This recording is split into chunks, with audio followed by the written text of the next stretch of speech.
Okay, hello guys. This is one of my first video vlogs for my blog, which we are supposed to do for our project called Gina. That's my project.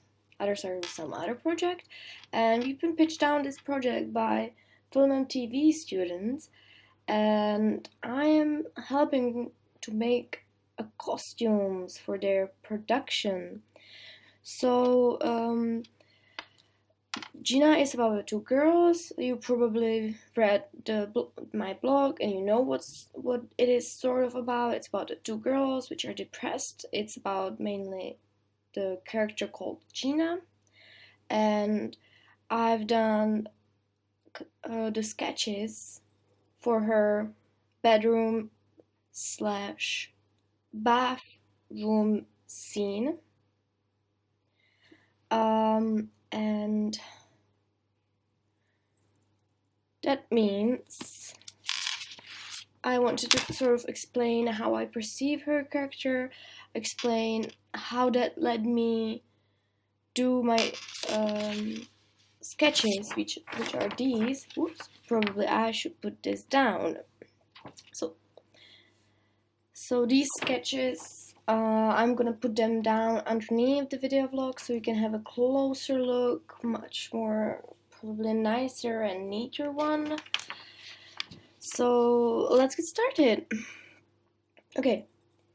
I was introduced to Gina as sort of a very multi-layered character with a very complicated personality type, which is quite destructive one. And what really caught my attention was when Victor, which is our director for this production, was kind of talking about her character and personality, and he basically said that difference between her, Gina, and Abby, which is the other heroine in this movie, is that Gina looks very rough on a surface, but when you get through all those kind of layers she built as a protection, you get very sensitive sort of character, which is very well, as I said, very sensitive and gets hurt, and it's very hurty, and that sort of really stayed in my head, and I really loved to play around with that idea throughout my kind of investigation and then delivering this kind of sketches I did for the show. Um, so yeah, the bedroom scene. I started off Gina with style of a grunge, which when I look back is very, very rough and maybe a little over the top. I almost went to that kind of, as you see, apocalyptic, very almost, if I may say, hobo-ish look. A lot of holes, a lot of kind of worn down. But I thought like her clothes should really mirror her kind of state of mind, which is really kind of falling apart by the stage of a of the play, the production we are now doing, the thing. Um, so I kind of look at these. It's not that necessary I would like her to walk around the city and people really in exactly these clothes. It's just the element of, as you see, many layers being applied to her character and a lot of strange kind of unexpected drapery is happening there, and I think it's so intriguing, and I think that really kind of would, in the most obvious way, show her kind of complex and overall kind of personality, which is not easily understood by probably others. Um, but yeah, then again, we had this talk later on in this production with like my other colleague, Catherine, which is also helping to do costumes. she's in second year, I'm in first year, so we always like got together, talked about characters, and this time we also had our lovely director Kai or Victor, the same person, and I basically kind of realized that why I saw Gina like that. Catherine saw her more as my Abby, very kind of a soft, nice, shy character, which is very lovable at the first sight, but not really. So basically, my mood board for Abby was Catherine's kind of a style for Gina, and her kind of argument was that Abby's very lovable at the first sight, and she's that party person, and while Gina is not, she's that shy person who hides behind the layers. And this movie is all about depression, so while doing costumes, you usually think about, again, layers and comfiness, and sort of something where you can easily slip into the background of the crowd, which I probably maybe haven't really realized because I was still very focused on the roughness, which was very obvious to the outside world. But I think it's not wrong what I did, it's just different kind of interpretation, which is, I think, also very interesting. But nevertheless, I kind of agreed to go with that sort of more feminine look since Victor wanted Gina to be more feminine. So further on, this is my research for a bedroom kind of pajamas, for sportwear a little bit, and let me get the sketches. Yeah, this is the sketch. So I decided to go with overall look with long kimono styled bathrobe, a 2-layer kind of a spaghetti top with sort of this almost again copying the kimono, a top, and a long sleeve shirt, which would be very nice cottony feeling. The bathrobe would be from silks. Then at the bottom I would put like simple kind of pants, very loose one, but yet still keeping it skinny, and put them in a knitted wear with bunny slippers, since again I still want to make it girly. Yes, let's keep it girly. For the further scenes in the future, I would just add the tunnel, kind of again knitted, the same kind of way knitted as the kind of leg warmers she would be wearing. That would be on a top, the kind of oversize, which would be nice because it could kind of represent the very big wall she's building in between her and the family. So that was kind of my thinking. I wanted layers because to show that she's kind of always freezing, because people when they're sad they're freezing, or freezing, or tend to have this kind of feeling of cold. And I thought it would be nice to kind of her trying to be a little bit warmer, probably not very successfully. And yeah. I think it's important to kind of say that I went with a kimono because I wanted to pay homage to like Doramatas, an Asian kind of starting point where we all started. I was watching all about Lily Cho Cho. I was watching the other movie Hannah and Alice, and I've been also watching sort of other movies which were really not about depression yet. I kind of thought it would be nice to have a broader sense, so I've been watching Boys Over the Flowers and some other kind of inspirational big time dramas in Asian world.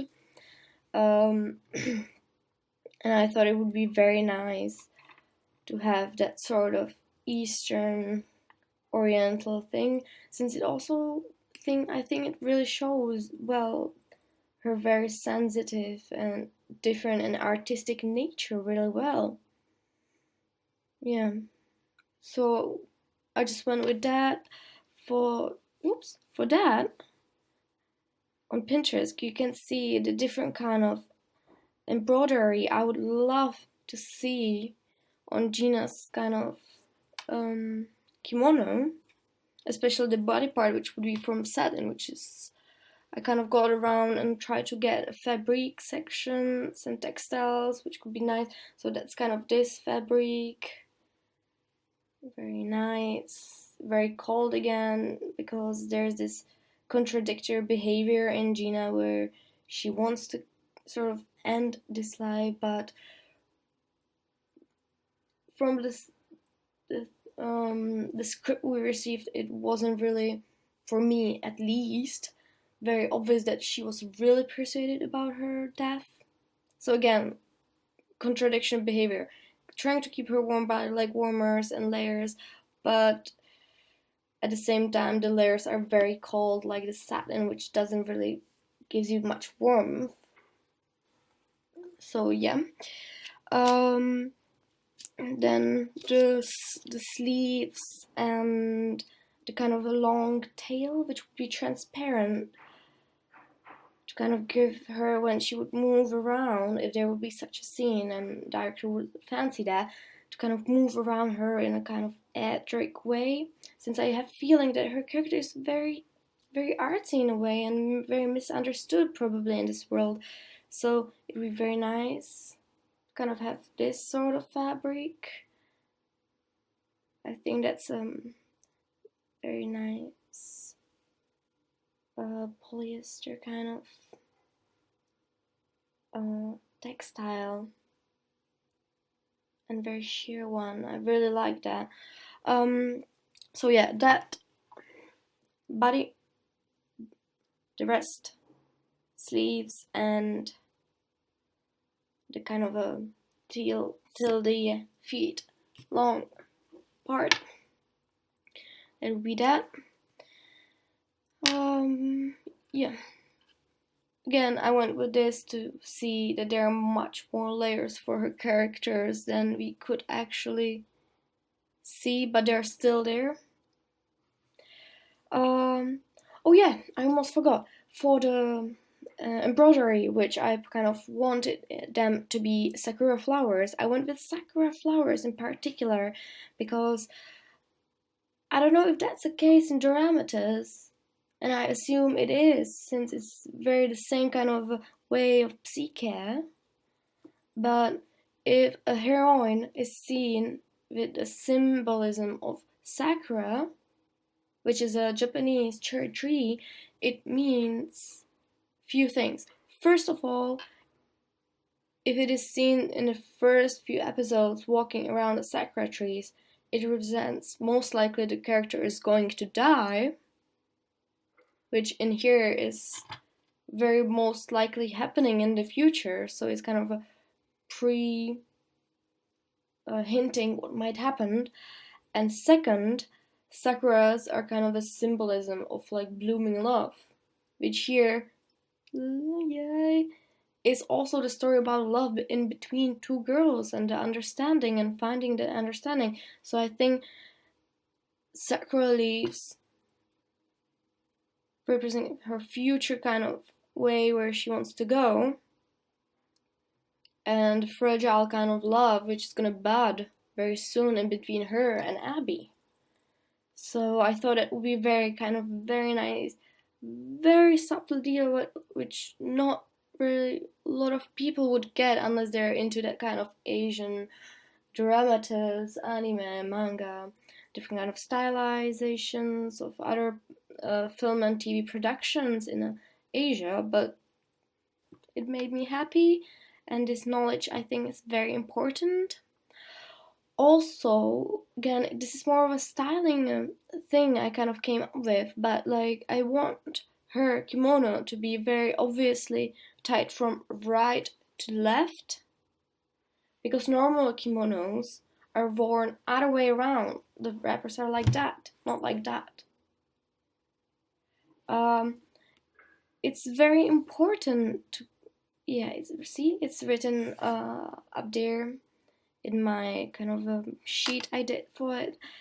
It's very important the way they close it in Asia or Japan, where they particularly want like the kimono is the traditional wear, because when you have it from right to left, it is usually done for dead people. Dead people have it always wrapped from right to left. So again, I'm again very subtly hinting the possible future for Gina, or maybe the reality for Gina, that she's now living in that kind of a dead state of herself. Very subtle again, who doesn't kind of live in that world of Asian dramas probably won't get it, maybe won't really give it any kind of importance. Well, it made me happy, and I think it's very nice detail. Anyways, moving on. Yes. Um, on the right of the big screen, you can see that I kind of went with a really not lilac. It's very. I would like it to be very dark purple for the long sleeve shirt, and which is kind of is here. See, right underneath it, the kind of a pattern for the knitting, and right next to it, kind of purple. It's very dark, seems almost black, yet it's not.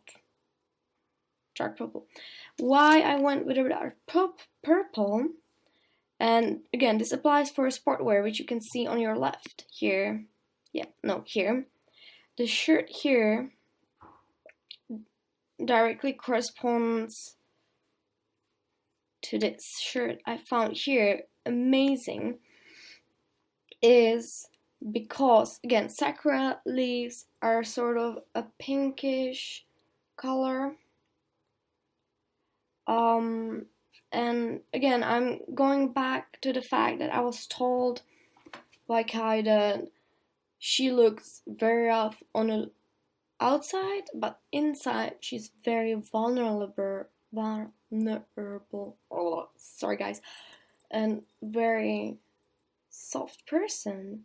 So I wanted her underneath those layers to kind of have that visible, kind of softer kind of color, not the harsh black or gray, but sort of cold color. Well, purple is in between blue, which is cold, and red, which is that color for passion. So these two combine, making a purple, which is sort of in between state, and it's quite dark, hued down. So I think it would be very nice. For the sportwear, I gave her a light pink, washed out kind of a top. Since if you read my blog kind of entry, I wrote down that while she's running, I feel like she's free. So it's much more happy color, I think, than the purple I applied for her bedroom scene. So that's kind of why I wanted to kind of include some of the other color, also to a little bit break it down so it's not all the black. I mean, it could be all black and grays and other colors, but I don't think it would be very, very nice in the long term to have it all black. Oh, I also forgot I have this kind of fabric which I was luckily getting my hands off with, like little leaves. That's also an option if you wouldn't find the perfect kimono anywhere. We can always make it our own with this sort of fabric. And even though it's not really a sakura, I still think worth applying for. Um, yeah, a little bit more of the fabric section, which I included also in a picture. Um, as I said, I did not want her character be all flat black, so I wrote for the bottom part, the pants, and the top to be a gingham, a light brown with kind of gingham pattern of black walnut veneer color. I wasn't really able to get any here. I would have to send inquiry to online shop abroad, but I have this kind of gingham which is very close to the thing I wanted. So just to get you guys idea what I wanted is this sort of whoop thingy. Um, but much darker, of course. I did not want to be so light, preferably. To kind of break down her character, and I really appreciate strong patterns. Again, to show kind of a confusion in her mind, and I think the combination of knitted and gingham and kimono and the two-layered top, which would be the breast part gingham here gathering again gingham, and the rest just a plain color, black walnut veneer. I really love that color. It's this kind of color here. I put it down here. This sort of color. It's I think it's very lovely and would go very well with the purple. Yeah. That sort of purple would be very nice. Maybe even darker if possible. It was just this sort of color that really caught my eye. And yeah, that would be that. Oh, one last thing. I mentioned I wanted her character to have a knitted thing. The knitted tunnel. The oversized knitted tunnel in a grey, kind of very dark grey color, and knitted leg warmers while wearing a cute little bunny slippers. And I wanted to point out the detail. I was also playing around quite a lot that she's probably freezing there, the layers again, layers freezing, and that knitwear she's wearing is actually full of symbolism. I looked up the Ireland's Aran. I'm not really sure. Hopefully I'm not offending anyone. It's spelled Aran. It's a style of a knitting, and the knitting itself kind of it's a new thing, the symbolism in the knitting, but it carries specific symbolism of what each different kind of pattern of a knit mean. And I kind of wanted her character have this plated or braided stitches there. You can maybe see it. I will try to zoom on it here. Socks, see? The kind of braided or pleated stitches. And again, here repeating the same pattern of her tunnel, which would go here, right, or on top of the neck, when she would go down for the dinner, which is coming next to the future scene, just thinking ahead of us time, not going there yet. But the plated or branded stitches are said to represent the intervening strands of life. And again, this whole movie production is about intervening, confusing, and harsh life of a young female who is probably not handling well. And I thought it would be such quite nice detail. So while I'm trying to get back to the Eastern roots and paying homage to the dramatis and kind of a Japanese and any other cinematography where I started on, and our lovely director is also very inspired by. I thought, since it's still kind of placed here, um, currently not Ireland but Scotland, Edinburgh, it would be kind of also nice to kind of bring sort of very folk thing here and pay homage to the fact that character probably wants to internally escape somewhere way away. She's still trapped here, and let's be honest, it's quite cold here, so from the practical side to more kind of romantic in a way,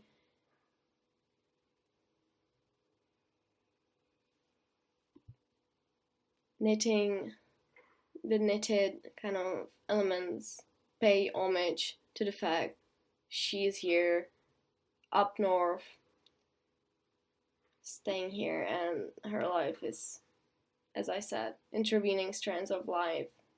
Very confusing, very complicated. Probably not finding a solution anytime soon. I think I covered everything so far, and hopefully it wasn't way too complicated to grasp, and I hope I haven't missed anything at all. I had some other fabrics which I'm probably not gonna show you since it's way too soon in a movie production. We are still waiting for the finalized version of a script. The big show that I was all the time talking about was only kind of a first trial version of a setup to get the feeling, to get the mood of the shoot, for kind of us and the rest of the team to get what sort of theme and direction we are going.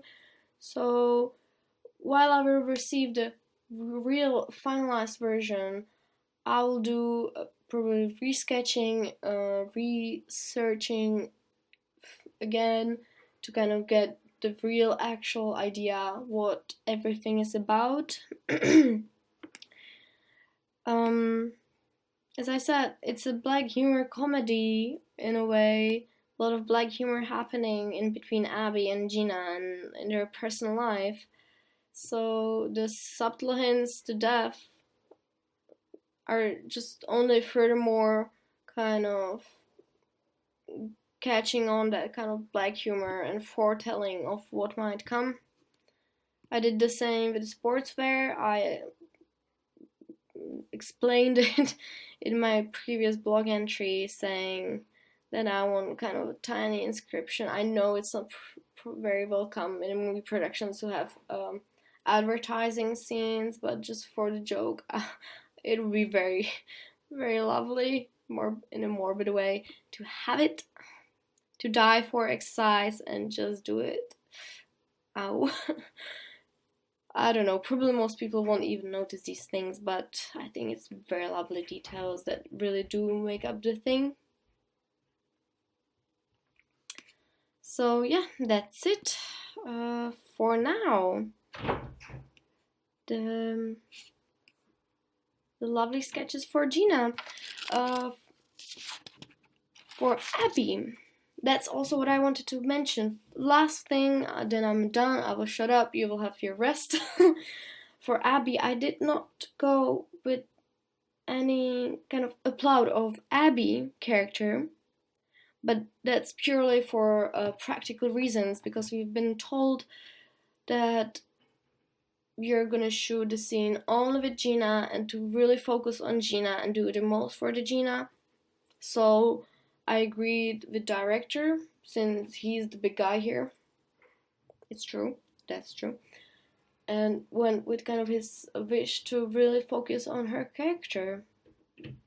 I was doing my research for her character, as you could see. I started it, yet I did not really go any further with it, since I really wanted to focus on Gina. Gina is really, really important for the movie, and getting her right is basically getting the half of the production done. So that's it. This little hairstyle I thought would be nice for the bedroom and run. Yeah, a little bit more of the pictures. If you were wondering what this picture is and what it means, it's Jenny Saville's painting, and I kind of showed it at the beginning, and now I'm showing you at the end, because Gina also had these sort of artistic paintings in her room. Once again, pitching on the fact that she's different, she feels it differently, she's a kind of misunderstood, probably artsy soul in her own way. And Jenny Saville, if you would know her, those paintings are quite about a pain, an internal pain. So I think that while I've been watching over her kind of area of paintings, I think I got a really nice idea about the mind distortion Gina might have as well. So I really recommend you guys also looking at it. I will just throw a link at my blog post as well, and you can check it out. Whew, that was tiring. Hopefully we'll get everything, excuse my language, since it's not my natural first language, it's my third language, so I might have stuttered, I might have said something, or especially my accent. Never mind, not important. So thank you guys for your attention. If you made it through, welcome. You deserve a biscuit or a cup of tea or coffee. Have a nice day. Whoop, whoop.